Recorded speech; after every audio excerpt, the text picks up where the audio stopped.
Salam, salam sejahtera, sehat dan semangat dalam Yesus Kristus Tuhan. Haleluya. Kita sehat hari ini, kita kuat hari ini, kita masih ada hari ini. Kita percaya bahwa semua karena pemeliharaan Tuhan dalam hidup kita. Bapak Ibu Saudara yang kasih dalam Tuhan, hari ini kita berbicara tentang hati nurani yang murni. Mengapa Tuhan mau mencari hati yang murni dalam kehidupan kita? Nah, hati yang murni ini sangat penting Bapak Ibu Saudaraku. Kenapa? Karena kalau hati kita tidak murni, maka bagaimana bisa kita menjadi berkenan kepada Tuhan? Gak mungkin Bapak Ibu Saudaraku. Nah, Tuhan merindukan kita supaya dalam kehidupan kita, apapun itu, baik dalam pekerjaan kita, baik dalam pelayanan kita, baik dalam hubungan-hubungan kita kepada sesama, itu harus memiliki hati yang murni, Bapak Ibu Saudaraku. Mengapa? Karena kalau kita tidak memiliki hati yang murni, Bapak Ibu Saudaraku, maka semua yang kita lakukan itu tidak ada nilainya, tidak ada artinya, tidak berarti, tidak bernilai, Bapak Ibu Saudaraku. Haleluya. Karena Tuhan itu ada di sorga. Dia melihat kita, Dia melihat kedalaman kita, dan kita tidak bisa tersembunyi. Kita tidak bisa menyembunyikan segala sesuatu daripadanya. Karena Dia adalah pemilik daripada hati kita, Bapak Ibu Saudaraku. Maka penting kita harus menjaga hati kita supaya tetap murni di hadapan Tuhan. Haleluya, Bapak Ibu Saudaraku. Matius pasal 5 ayat 8 berbicara demikian. Berbahagialah orang yang suci hatinya, karena mereka akan melihat Allah. Nah, jadi penting sekali kita menjaga hati kita murni di hadapan Tuhan.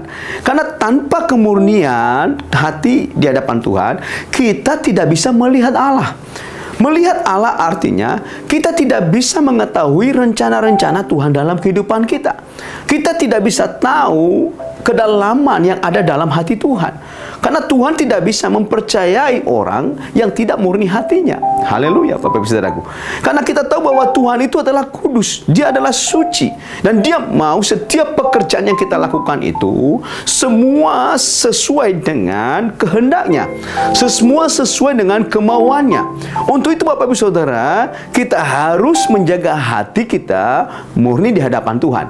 Baik dalam melakukan segala sesuatu, baik di dalam usaha pekerjaan kita, baik di dalam hal menerima berkat-berkat daripada Tuhan.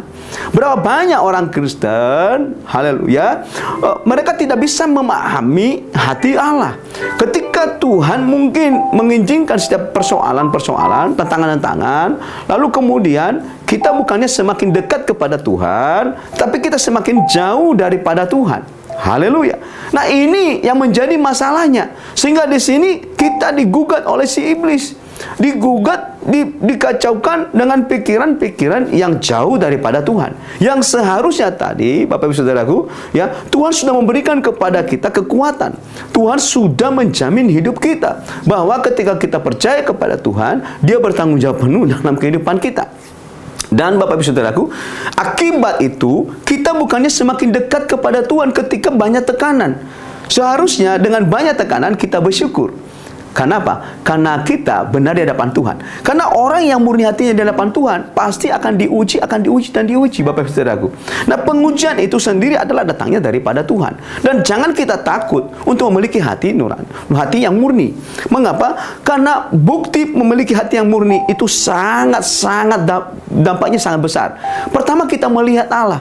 Kalau kita melihat Allah, kita melihat Tuhan, berarti kita melihat surga, Bapak Ibu Saudaraku. Kalau kita sudah melihat surga, berarti kita sudah melihat seluruh isi hati Tuhan.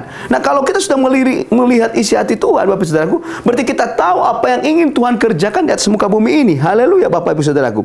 Suci hati atau yang murni adalah suatu kualitas yang dimiliki oleh seseorang. Haleluya. Dan Tuhan merindukan kepada kita supaya kita memiliki hati yang murni di hadapan Tuhan. Haleluya. Dan biarlah hal ini, kemurnian itu menjadi gaya hidup kita. Kita menjaga hati kita. Firman Tuhan berkata, jagalah hatimu dengan segala kewaspadaan, karena dari sana terpancar kehidupan. Jadi kalau kita tidak menjaga hati kita, maka bukan kehidupan yang muncul, Bapak Ibu Saudaraku, tapi yang muncul adalah kekacauan dalam kehidupan kita. Kita akan membawa kekacauan di mana-mana. Perlu hari ini kita menjaga hati kita murni di hadapan Tuhan, karena Tuhan sudah memberikan kepada kita kemurnian itu, memberikan kepada kita firman-Nya. Haleluya Bapak Ibu Saudaraku, mari kita tundukkan kepala kita dan kita berdoa. Bapa, dalam nama Tuhan Yesus, terima kasih ya Bapa, Kau mengingatkan kepada kami pada hari ini, supaya kami memiliki hati yang murni, supaya kami memiliki hati yang murni dalam melakukan segala sesuatu, dalam setiap hubungan-hubungan kami, di dalam setiap pekerjaan kami, dalam setiap pelayanan kami. Tuhan, mampukan kami, supaya kami tetap di dalam kasih-Mu yang murni, supaya kami memiliki hati nurani yang murni, sehingga melalui kehidupan kami Bapa, kami boleh menjadi berkat sesuai dengan yang Kau kehendaki dalam kehidupan kami. Dalam nama Tuhan Yesus, kami berdoa dan mengucap syukur. Mari yang percaya berkemenangan katakan, amin.